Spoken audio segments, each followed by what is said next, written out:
সিন্দুক পাইছি, সিন্দুক পাইছি। কি আছে ব্যাগে? পাইছেন 5-10 লাখ টাকা? হ্যাঁ, ব্যাগে কি আছে? কি আছে ব্যাগে? সিন্দুক, সিন্দুক। দেখি ব্যাগের মধ্যে কি আছে।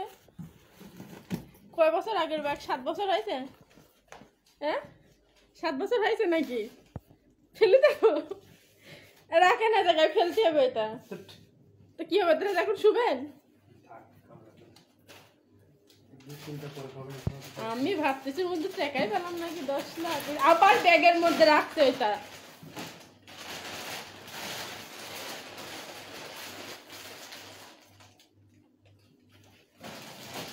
দেখ দেখ কার মধ্যে কি করবে, তা ঠিক আছে।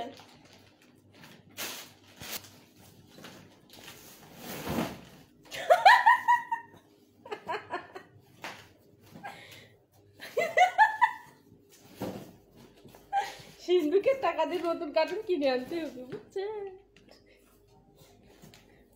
দেখি দেখি কাঞ্চন নাকি, দেখি।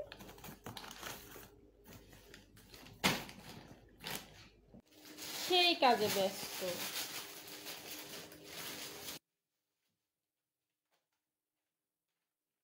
এখানে তার অফিসের কাগজপত্র ছিল, যেগুলো আমি মানে ওয়ার্ডরোবের ড্রয়ারে ছিল সবগুলো বের করে দিয়েছি। তারপর যেগুলো তার দরকারি কাগজ সেগুলো সে বেছে বেছে নিচ্ছে, আর যেগুলো দরকারি নয় সেগুলো ফেলছে। কিন্তু ফেলা কাগজগুলো আবার ছিঁড়ছে কে? রোজা বুড়ি। সে কোনো কাজ পাচ্ছে না, সে অকারণে প্রত্যেকটা কাগজগুলো ছিঁড়তেছে। এই টুকরা কাগজগুলো আবার আমি কি করব বলেন? কতগুলো কাগজ যে সে ছিঁড়ছে, মানে সবগুলাই। এগুলোকে বলে কাজের মধ্যে মহাকাজ।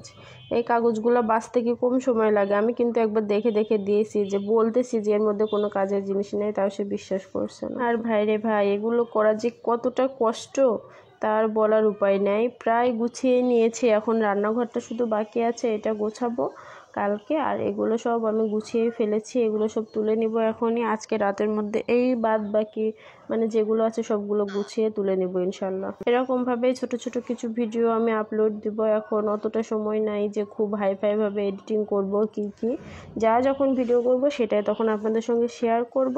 ভিডিওটি ভালো লাগলে অবশ্যই লাইক কমেন্ট শেয়ার করবেন, আমার ফেসবুক পেজটাকে ফলো করবেন এবং ইউটিউব চ্যানেলটাকে সাবস্ক্রাইব করবেন। সবাই ভালো থাকবেন। যেই মানুষগুলো কয় স্বামী থাকতে বইয়ের ইনকাম করা লাগবে কেন, সেই মানুষগুলোর উদ্দেশ্যেই বলি, স্বামীর টাকা হজম করা অত সহজ কথা নয়। স্বামী থেকে একবার টাকা চাইলে যখন 10 বার ঝাড়ি খেতে হয়, তখনই মেয়েরা বুঝতে পারে যে মেয়েদের ইনকাম করাটা কতটা জরুরি। আর গরিব ঘর থেকে যেসব মেয়েরা উঠে আসে, তারা আরো হাড়ে হাড়ে বুঝতে পারে যে স্বামীর টাকায় চলাটা কতটা কষ্টের।